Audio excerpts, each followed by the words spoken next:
Hi friends, அனைவருக்கும் வணக்கம். எல்லோரும் எப்படி இருக்கீங்க? ரொம்ப நாளுக்கு அப்புறம் நம்ம சேனலில் ஒரு சூப்பரான வீடியோ பார்க்க போகிறோங்க. சம்மர் ஸ்டார்ட் ஆயிடுச்சு. அடிக்கிற வெயிலுக்கு எங்கெங்க சுட சுட சாப்பாடு சாப்பிட்றது. இன்றைக்கி அதனால் நாங்கள் எங்கள் வீட்டில் என்ன பண்ணியிருக்கோன்னு பார்த்தீங்கன்னா, கம்மங்கூழுங்க வீட்டிலே ரெடி பண்ணியிருந்தோம்.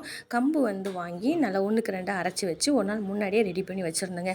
அப்போவே செஞ்சு சாப்பிட்றத விட ஒரு நாள் முன்னாடி செஞ்சு மறுநாள் காலையில் சாப்பிடும்போது செம்ம டேஸ்ட்டாக இருக்குங்க. கம்மங்கூழ் நம்மளுக்கு எவ்வளோ தேவையோ ஒரு உருண்டை எடுத்து அதை கொஞ்சம் தண்ணி விட்டு கட்டி இல்லாமல் நல்லா கரைச்சி வச்சுக்கணும்.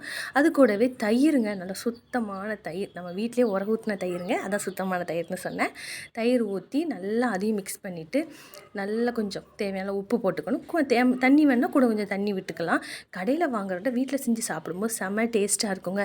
இதுக்கு தொட்டுக்கிட கருவாடு கூட்டு, ஊறுகாய் எல்லாமே சூப்பர் காம்பினேஷனாக இருக்கும். நாங்கள் கொஞ்சம் வெங்காயம் போட்டு சூப்பராக இன்றைக்கி காலைல சாப்பாடை முடிச்சாச்சுங்க. ஹாய் ஃப்ரெண்ட்ஸ், அனைவருக்கும் வணக்கம். எல்லோரும் எப்படி இருக்கீங்க? ரொம்ப நாளுக்கு அப்புறம் நம்ம சேனலில் ஒரு சூப்பரான வீடியோ பார்க்க போகிறோங்க. சம்மர்